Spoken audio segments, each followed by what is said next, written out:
დუბაი ძვირია თუ არა.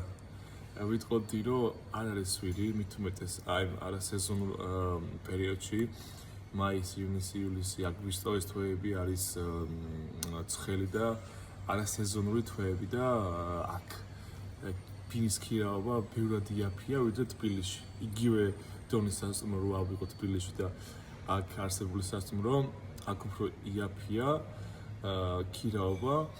აი ჰოლიდეინის ფასი იყო აქ 130 ლარი თავის ბრექფასტით რა. რაც თბილისში დარწმუნებული რომ ორმაგი იქნება.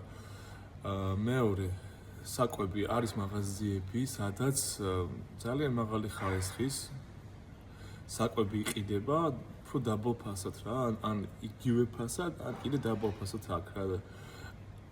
ამით იმის თქმა მინდა რომ ეს ქალაქი აშენებულია ყველასთვის რა, ძალიან ბევრი ჩამოსული, ყველა დუბაი რა არის, ხო, ყველა ჩამოსულები ვართ 80% არის ჩამოსული და 20% არის ლოკალი რა, ვინც აქ ცხოვრობს და ისე აშენებული რომ ყველა ჯიბეს ერგება რა, შეიძლება შენ $5,000 ხარჯავ დღეში, ვიღაცა $5 და ეს არ წარმოადგენს რაღაცა დიდ იმას პრობლემას რა.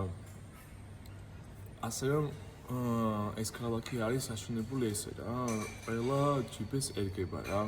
და შეგიძლია თქვა დღეს ახალი ჩამოსული ხარ და გაქვს $500, მაგრამ შენი მოშრომით და მონდომებით ახვიდე თქვა 5,000, 10,000, რა 20,000 და ასე შემდეგ რა. აბა წარმატებები